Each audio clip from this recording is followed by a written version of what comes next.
যে মা দেখো তোমাকে আমি আর কি বলবো।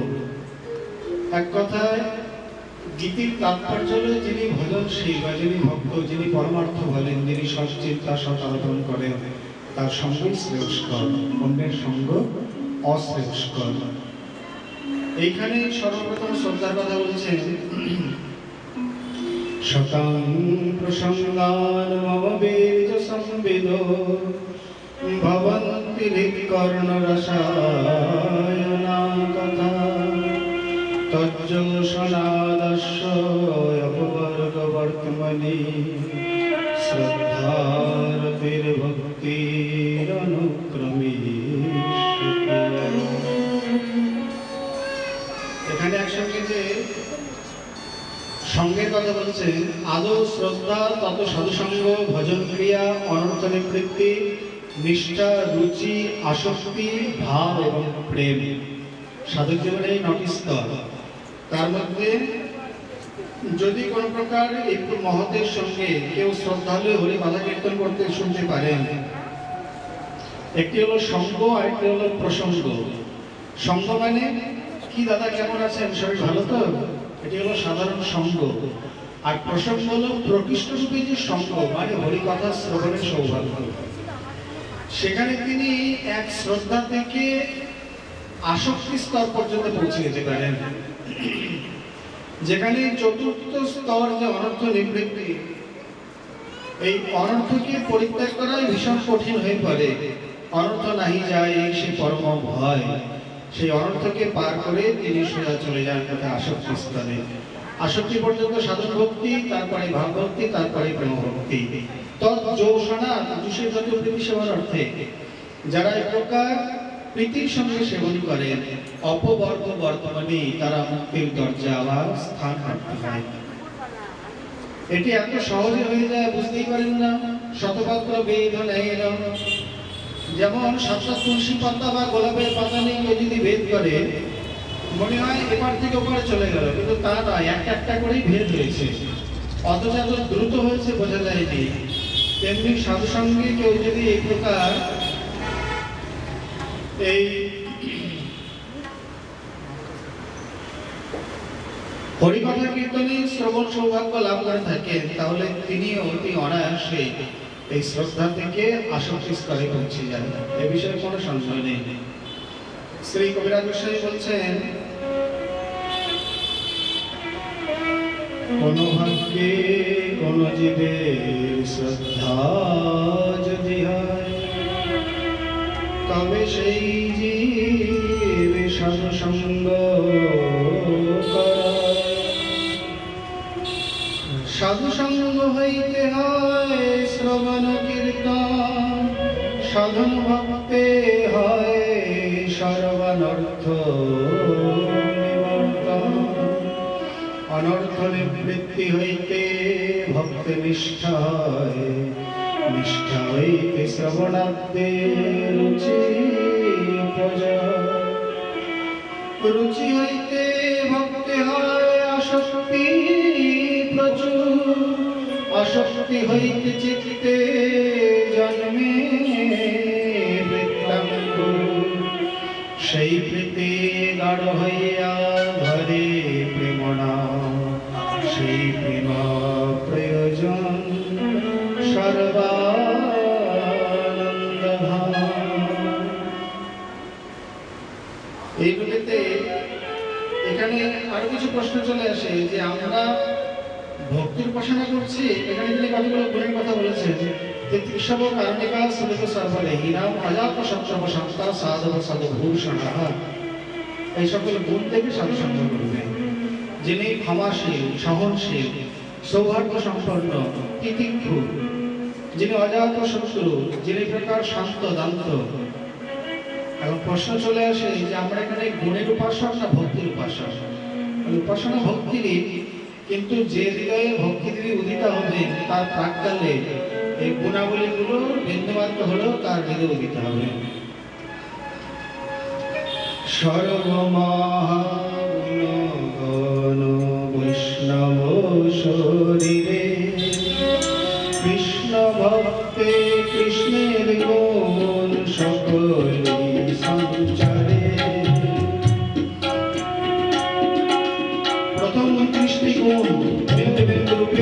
ভক্তদের সঞ্চারিত হতে থাকে। মহাত্মা খুব সুন্দর বলেছেন যে বৃক্ষে একটা ফল লাগে, শাখা যদি একটা ফল লাগে ফলবারে শাখাটা নত হয়ে যায়।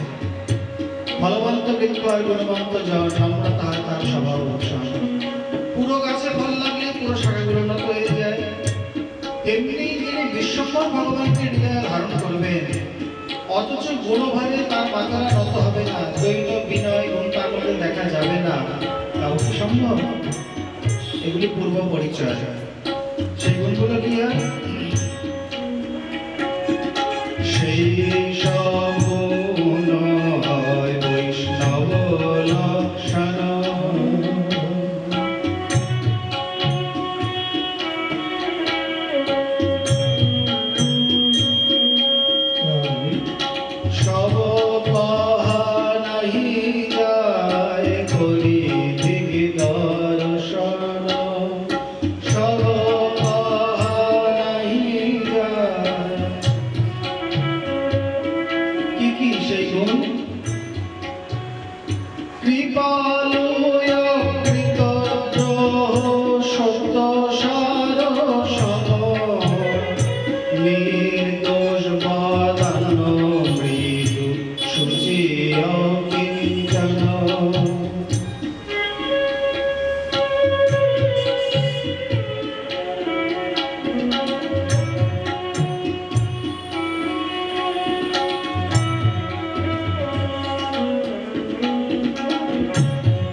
মোহ ব্যাধি আদি ইত্যাদি করে যে সর্বণ অথবা সর্বণ ইত্যাদি তিনি ব্যতীত সর্বণ হয়ে যান। এই কৃষ্ণ ভক্তের মধ্যে কৃষ্ণের সামঞ্জস্যে বা তার নাম চিন্তা করতে করতে, তার কথা চিন্তা করতে করতে এই গুণাবলীও তার মধ্যে প্রকাশ পেয়ে যায়। মৃত ভোগ অপ্রমাদ মানব সর্বমানে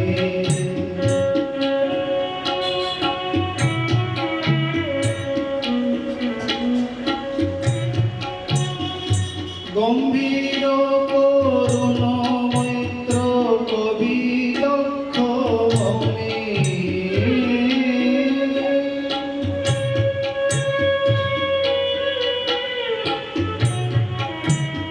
ভক্ত হতে গেলে গম্ভীর হতে হবে, কবি হতে হবে, মিত্রতা গুণ সম্পন্ন, সেই সঙ্গে দক্ষতা।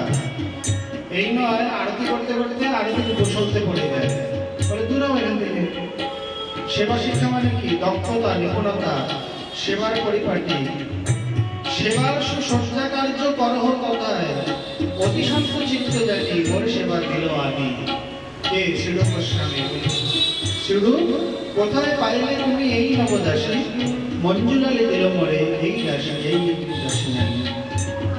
সেবার যে পরিপাটি অষ্টসঙ্গীর সঙ্গে শিক্ষা করতে হয়, সর্বোপরি রাধারানী হাতে নিজে 64 কলাবিদ্যা শিক্ষা দিয়ে তারপর কৃষ্ণ সেবায়। অদক্ষের এখানে স্থান নেই, নিপুণতার স্থান, দক্ষতার স্থান। 64 কলাবিদ্যার মধ্যে সুচ সেলাই আছে, কাঠের কাজ আছে, লোহার কাজ আছে, মণি নির্মাণ, স্বর্ণ নির্মাণ, সুতা নির্মাণ, সব রকম বিদ্যা আছে। এরা একজন মানে দিগ্গজ করতে গেলে। গম্ভীর করুণ মৈত্র কবি দক্ষ মনে।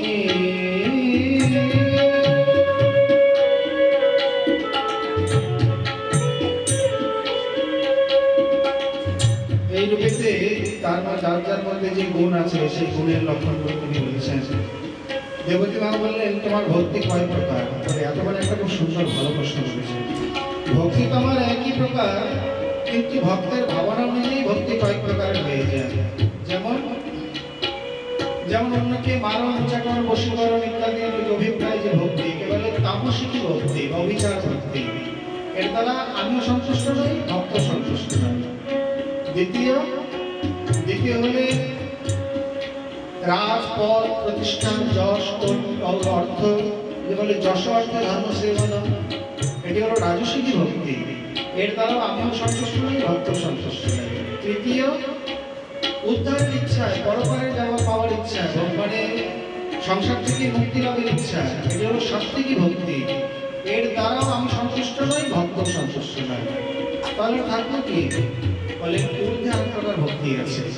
এই তিনটি হলো গুণময়ী ভক্তি, ভক্তি নির্গুণা, ত্রৈগুণ্য বিষয়া বেদা, নিস্ত্রৈগুণ্য ভাবার জন্য। এই তিন গুণের অতীত আর একটা ভক্তি আছে, সেটি কি? নির্গুণা। ভাগবতের ভাষা সব নির্গুণা, কেবলা, পরা, একা, উত্তমা, বিহিতা, পুষ্টি ইত্যাদি রূপে। মই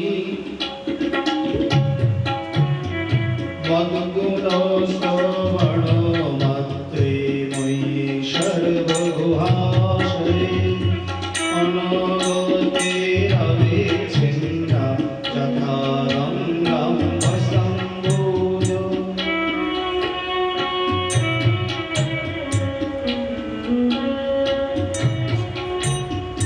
লক্ষণং হি ভক্তি যোগস্য নির্গুণস্য যুদারিক অহেতুক্যা প্রতিহতা যা ভক্তি পুরুষোত্তমে।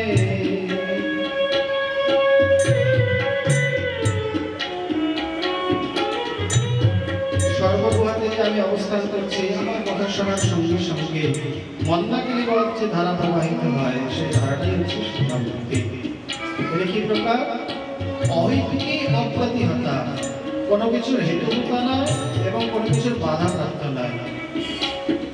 হেতু শব্দে কবিরাজ গোস্বামী যে লক্ষণ করেছে, খুব কঠিন লক্ষণটা। কারণ হেতু শব্দে কয়ে মুক্তি, মুক্তি বাঞ্ছান করে।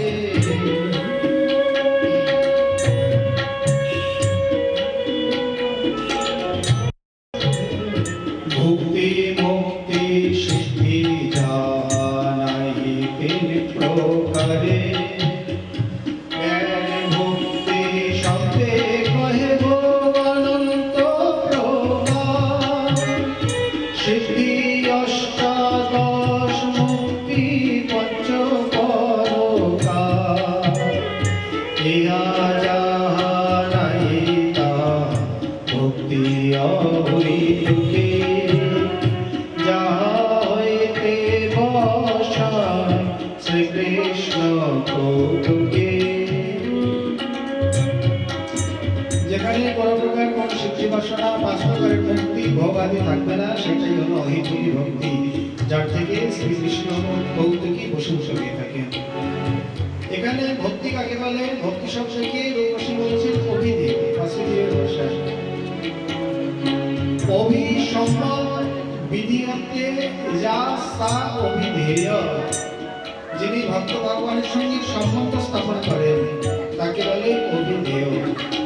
সম্বন্ধ, অভিধেয় এবং প্রয়োজন, এই তিনটি হলো এই জগতে মানে আমাদের উপাসনীয় বিষয়, যা বেদ থেকে শুরু করে শ্রী প্রভু তার সন্দর্ভে এই তিনটি বিষয়কে বোঝাতে গিয়ে সব সন্দর্ভের অবতারণা।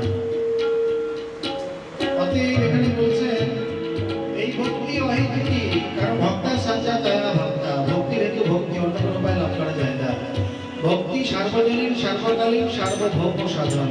কি প্রকারে? পাপেতে লাভ করেছেন পিঙ্গলা পতিতা, পুণ্যে নিল রাজা, কর্মেতে সৌনকাদি ঋষিগণ, যোগিতে নবযোগেন্দ্র, জ্ঞানেতে শোকৃষ্ণ ইত্যাদি। গর্ভেতে প্রহ্লাদ, কর্মে ধ্রুব, যৌবনে ভরত, বার্ধক্যে ধৃতরাষ্ট্র, মৃত্যুশয্যায় অজামিল। এছাড়াও কাকভূষণজি কাকের শরীরে, গরুর পাখির শরীরে, জাম্বুবান ভালুক শরীরে, সেই ভগবান সর্প শরীরে।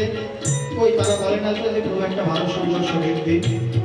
যে কোনো উপায় ভক্তি লাভ করা যেতে পারে, যদি ভক্তির ইচ্ছা থাকে যায়।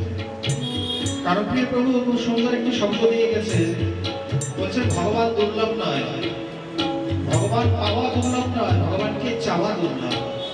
ভগবানকে আমরা চাই না, এই জন্যই পাই না। যদি চাই নিশ্চিত পায়। তার মধ্যে মা এই যে শুদ্ধ ভক্তি আর বললেন কৃষ্ণার্চনং ভক্তির উত্তমা কি প্রকার অন্নাবিলাসিতা সুন্দর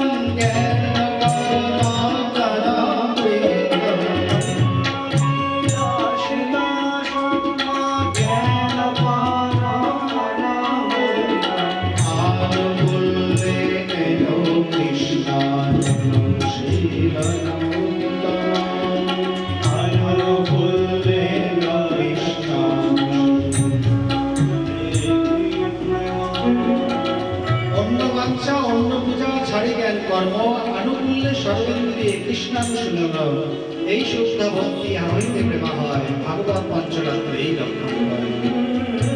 তার মধ্যে মা এই ভক্তির সারাংশ হলো ভাব। তার মানে ভক্তি তো করবে কিন্তু লক্ষ্যটা থাকবে ভাবে। এখানে বসে আমরা যে আলোচনা করছি যে শ্রী গুরুপাদ ভবিষ্যৎ সেখানে উপস্থিত তাদের কৃপাতে আমাদের ভাগবত সভার আসর তার একটা সুন্দর বাণী রয়েছে। পরম পূজ্যপাল শ্রী সীতানাথ তার ভক্তিতীর্থ মহাশয় তিনি বারবার শিষ্যদের বলতেন, বলে দেখো যেখানে ভাব নেই সেখানেই অভাব। বাস্তবিক কথাটা খুব সহজ কিন্তু সুন্দর গভীর। ভাবের অভাবই তো অভাব। যেখানে ভাব নেই সেখানেই তো অভাব, যেখানে অভাব নেই সেখানেই তো ভাব। ভাবই হচ্ছে ভক্তির মূল লক্ষ্যবস্তু। যাদের উদ্দেশ্য ভাব নেই ভক্তিকর্ম করলেও তারা ভাব পাবে না, কারণ লক্ষ্যই তো নেই, পাবে কি করে? মূল্যটা নেই, লালসা নেই। এই জন্য বলছে ভাবকে বশ মে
ভগবান ভাবকে বশ মে সকল সাধারণ পন্থাকে বৃথা হয়ে যেতে পারে। অতএব বলছেন ভাবটাই হচ্ছে এখানে যথার্থ বিষয়।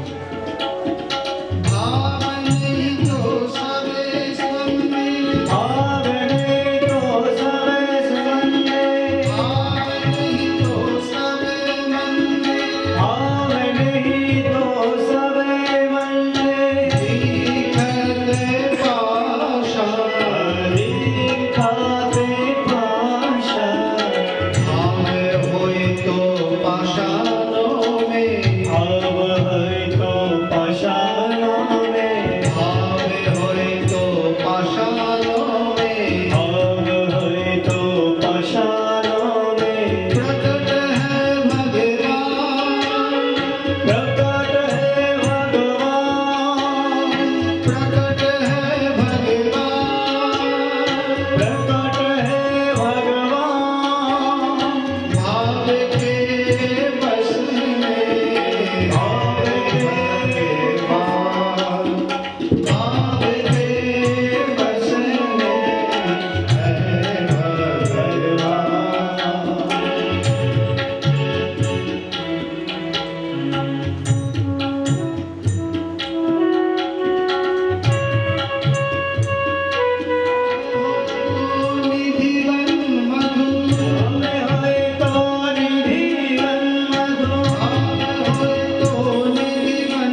जगत सब कीना भावे बिना सब सुन लागत भावे बिना सब सुना लागत भावे बिना सब सुन लागत भावे बिना सब सुना लागत मंजुल लता मंजुल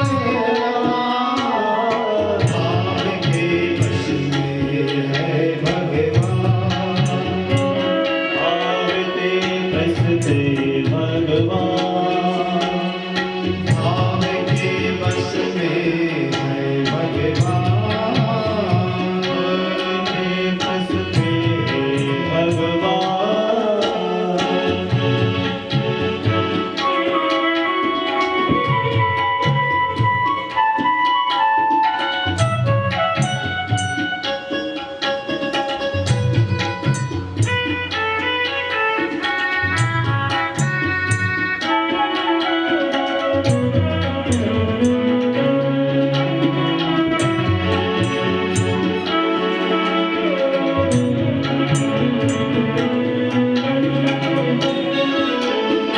कहत रस के भाव मिलत नाई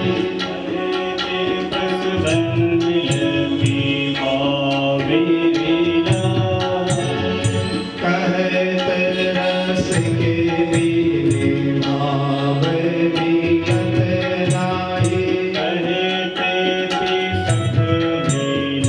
भाव मिलत नाई सबने हो श्यामा श्याम सबने हो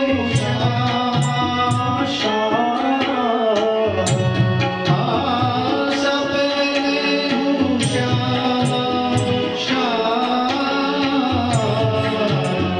सबने हो श्यामा भाव होए तो जिते कुतिते भाव होए तो भाव होए तो जिते कुतिते दीनत सुंदर श्याम सुंदर श्याम दीनत सुंदर श्याम हरे सुंदर श्याम दीनत सुंदर श्याम सुंदर दीनत सुंदर श्याम दिखते सुंदर श्याम दीनत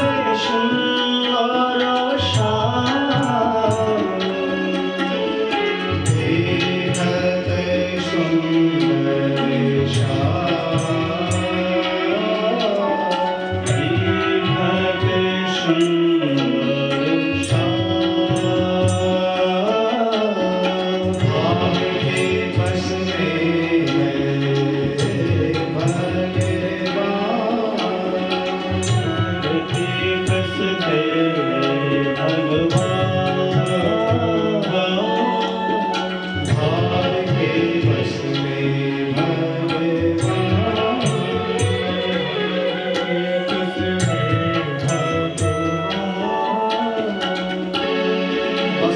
ভাবেতে যে যেভাবে দেয় সে ভগবান সেভাবেই গ্রহণ করে উপচার মানে না উপকরণ দেখে না সময় দেখে না কাল দেখে না আর ভাবের সঙ্গে না দিলে अरे सबसे ऊंची प्रेम है सगाई दुर्योधन को मेवा दे दो और साग बिदुर घर खाई सबसे ऊंची प्रेम है सगाई এই রূপেতে বলছেন মা দেবতী মা বলছেন যে তোমার এই ভক্তি লাভের উপযোগী কে কে তোমাকে তো সব কথাই বললাম কিন্তু মনুষ্য শরীরটাই হচ্ছে সর্বোপরি কারণ এই শরীরে যে কোনো দুয়ারে যাওয়া যায় যে কোনো মার্গে যাওয়া যায় সমস্ত কিছুই প্রাপ্ত হওয়া যায় এখানে গর্বের কথা বলছেন এটি আবার একটু বিজ্ঞানের দিকে চলে যায় তথাপি ভাগবতে বলছেন যে আমরা সংক্ষেপে বুঝে নিই, যাদের বেদান্ত দর্শন পড়া আছে তাদের খুব ভালো বুঝবেন। প্রলয়ের পর জীবাত্মাকে ঊর্ধ্বাকাশে মানে প্রেরণ করা হয়, ধ্রুবলোক চন্দ্রলোক হয়ে আকাশের মেঘের মধ্যে মিশে গিয়ে বৃষ্টিরূপে জগতে নিবেদিত হয়। যখন শাকসবজি ফলমূল ইত্যাদি তৈরি হয়, জীব যখন গ্রহণ করে সেই খাদ্য আমাদের শরীরে গিয়ে কয়েক ভাগে ভাগ হয়ে যায়। সারাংশের দ্বারা শরীর গঠিত হয়, হেয়াংশ মলমূত্র নখ লোম ঘাম চুল ইত্যাদি বেরিয়ে যায়। সূক্ষ্মাংশের দ্বারা শরীরের মন বুদ্ধির সংস্কার তৈরি হয়। আমরা যে খাদ্য গ্রহণ করি সেটি যদি অজীর্ণ অম্লাদি না হয় তাহলে 5 দিন পরে গিয়ে কয়েক ফোঁটা রসে, তার 5 দিন পর রক্তে, এই রস রক্ত মাংস মেদ মজ্জা অস্থি সূত্র সপ্তম ধাতুতে পরিণত হতে 35 দিন সময় লাগে। এটি জড় চিৎ বিজ্ঞান ত্রিবিজ্ঞানী সম্মত। দেখতে দেখতে শরীরে যৌবনের উদয় হয়, স্ত্রী পুরুষ প্রকৃতির নিয়মে মিলিত হয়। পুরুষং কর্মণা দৈব নেত্রেণ জন্তুর্দেবোপাধ্যায়ে স্ত্রিয়া প্রবিষ্টরং পুংসরিয়ত মানাস্ময়।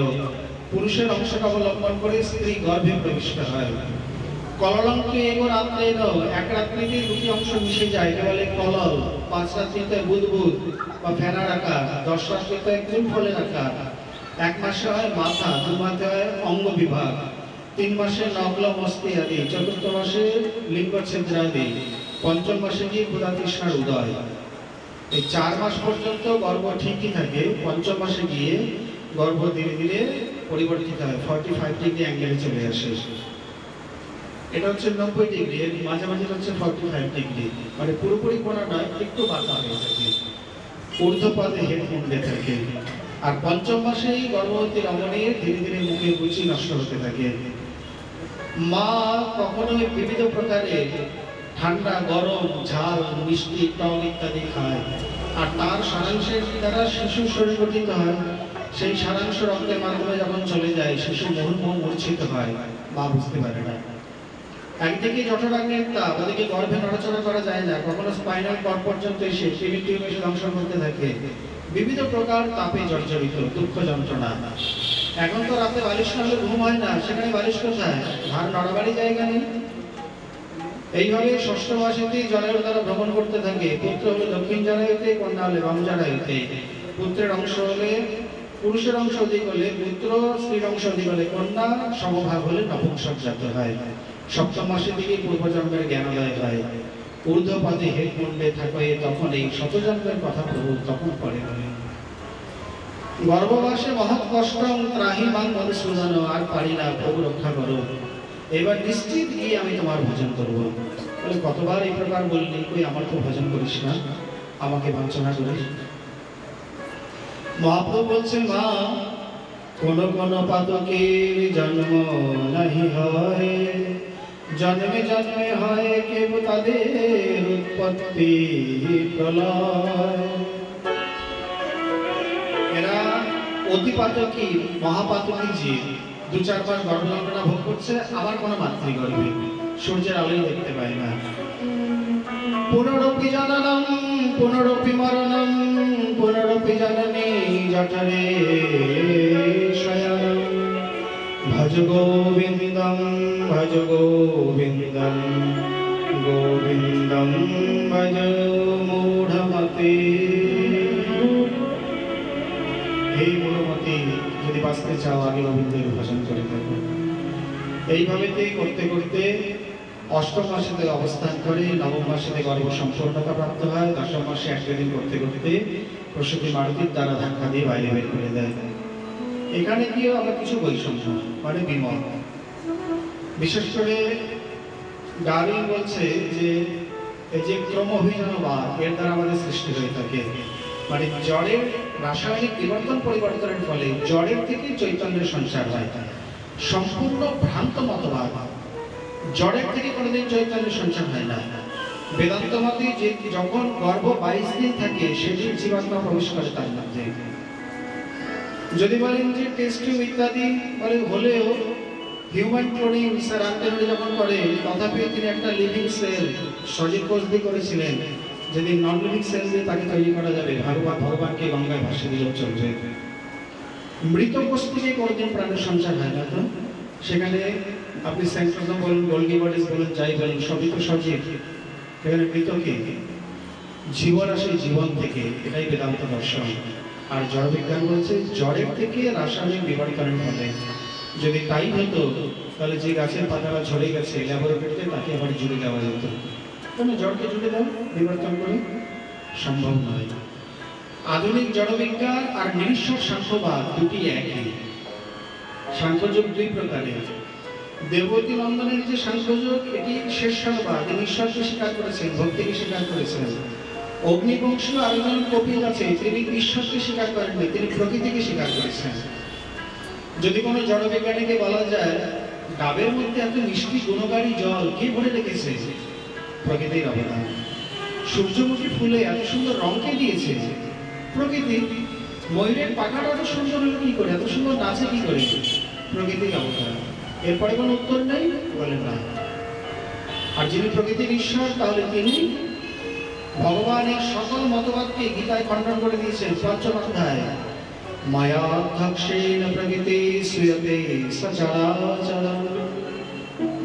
যেমন একটা বড় কারখানা, বড় জেনারেটর, একটা সুইচ অনের সঙ্গে সঙ্গে সম্পূর্ণ যন্ত্রাংশ চালু হয়ে যায়, তেমনি ভগবান প্রকৃতির দিকে ঈক্ষণ করার সঙ্গে সঙ্গে প্রকৃতি বিক্ষুব্ধ সত্যরজতমে গিয়ে সাত্বিক অহংকার, তার থেকে রাজস অহংকার, তামস অহংকার করে মানে মহাভূত, প্রকৃতি ইত্যাদি করে সৃষ্টি বিস্তার হয়ে থাকে। প্রকৃতি মানে কি? সত্য রজ তম তিন গুণের সাম্যাবস্থার নাম প্রকৃতি। যেই সৃষ্টির ইচ্ছা হলো এইভাবে বিক্ষুব্ধ হয়ে গেলেন।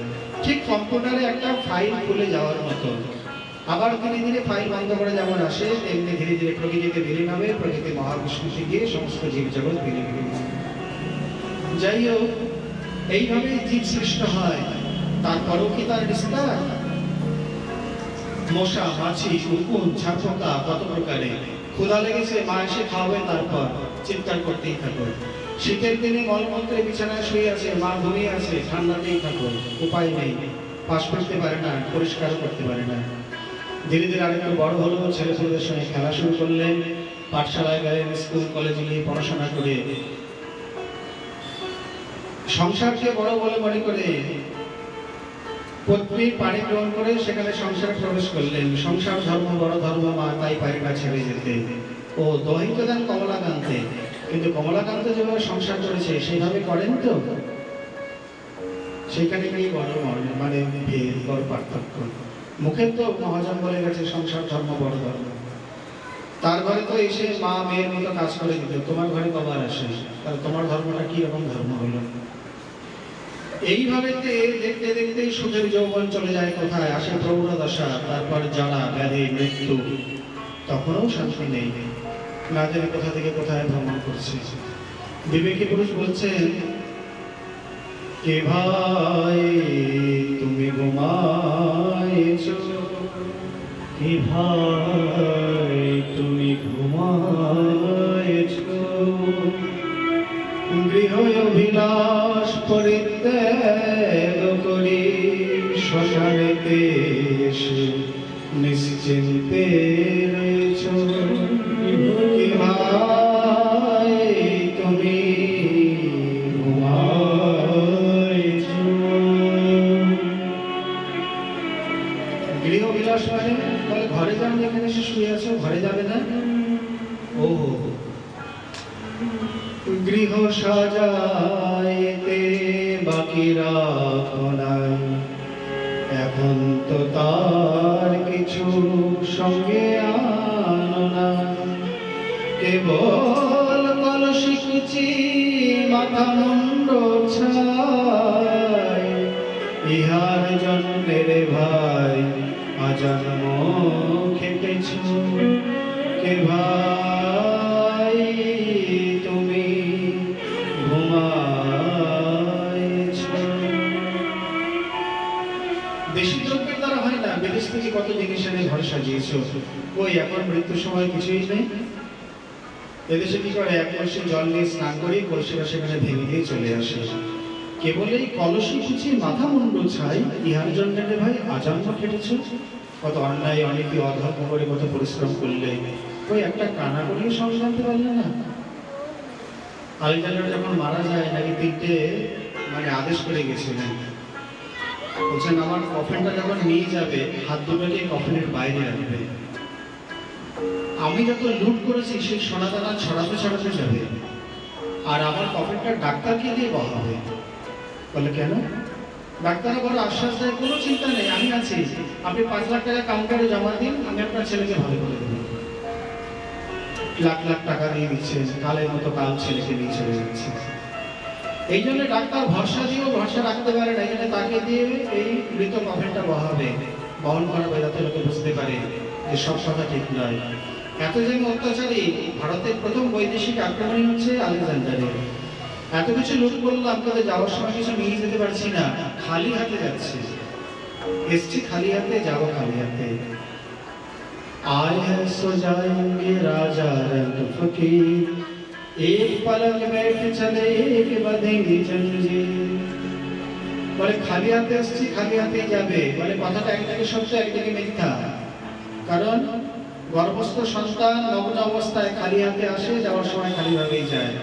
বলেন না, খালি হাতে আসেনি, আসার সময় অনেকগুলো কর্মফল নিয়ে এসছে, তবে ওটা হাতে দেখা যায়নি, এখানে লেখা ছিল, ওই জন্য বোঝা যায় না। যারা পড়তে পারে তারা পড়ে নিয়েছে। আবার যাওয়ার সময় কিছু কর্মফল তৈরি করে প্রারব্ধ করে চলে যাচ্ছে, খালি হাতে যাচ্ছে না। দেখতে মনে হচ্ছে খালি হাতে, ওটা বলার বলা মাত্র। এই রূপেতে আবার বলছেন বিবেকীতে, পুত্র পরিবার তিলয়াধ ছেড়ে থাকিতে না তুমি নয়নে রয়াড়ে, তাদেরকে ছেড়ে শ্মশানে পড়ে তাদের সঙ্গে কি ভাই অভিমান করেছ, কে ভাই তুমি ঘুমাইছ।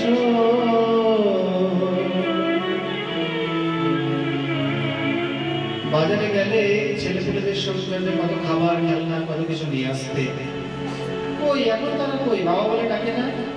ও বুঝতে পারছি, তাদের সঙ্গে মনে হয় ঝগড়া করেছে, এই জন্য অভিমান করে এখানে বসে আসে, চলো আমি গিয়ে মিলিয়ে দিচ্ছি। কিন্তু তার কথা কি শুনে আবার দেবী কি বলছেন, সুকোমল সজ্জায় কামিনী রোশনে কাটাইতে আনন্দিত মনে, এখন তাদেরকে ছেড়ে শ্মশানেতে পড়ে চিতাদাহের কষ্ট সিধারে নিয়েছ, কে ভাই তুমি ঘুমাচ্ছ।